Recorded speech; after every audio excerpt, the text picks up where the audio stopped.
સુરતમાં ફરી ઘીમાં ગાલમેલનો પર્દાફાશ થયો। પોલીસે ઉમરા વેલંજા વિસ્તારની અંદર આવેલા અવસર પ્લાઝાના પ્રથમ માળે આવેલી દુકાન નંબર 106 અને 108માં દરોડા પાડ્યા, જ્યાંથી મોટા પ્રમાણમાં શંકાસ્પદ ઘીનો જથ્થો મળી આવ્યો। આરોપીઓ આ શંકાસ્પદ ઘી શ્રી સહજાનંદ અને શ્રી ગજાનંદ જેવી જાણીતી બ્રાન્ડના સ્ટીકરો મારેલા ડબ્બામાં પેક કરીને વેચતા હતા। પોલીસ તપાસમાં બહાર આવ્યું છે કે આરોપીઓ 18 મહિનાથી નકલી ઘીનો ગોરખધંધો કરતા હતા। આ કેસમાં બે મુખ્ય સૂત્રધાર સામેલ છે। નિહાર મોવલિયા, જે તૈયાર નકલી ઘીને સુરતના સ્થાનિક બજારમાં સપ્લાય અને સેલિંગ કરવાનું કામ કરતો હતો। પોલીસે તેની અટકાયત કરી લીધી છે। તો પિયુષ સાંગાણી, કે જે આખું મેન્યુફેક્ચરિંગ યુનિટ સંભાળતો હતો, તે હાલ પોલીસ પકડથી દૂર છે અને તેને પકડવા ટીમો રવાના કરવામાં આવી છે।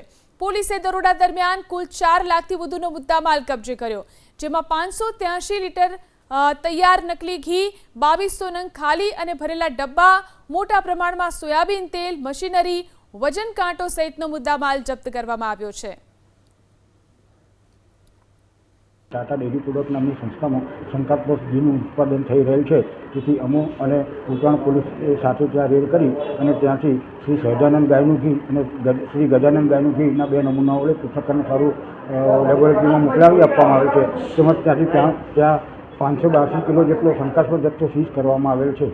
શ્રી સહજાનંદ ગાયનું ઘી અને શ્રી ગજાનંદ ગાય ઘી, આ 2 બ્રાન્ડના ઘીનું ત્યાં ઉત્પાદન થતું હતું।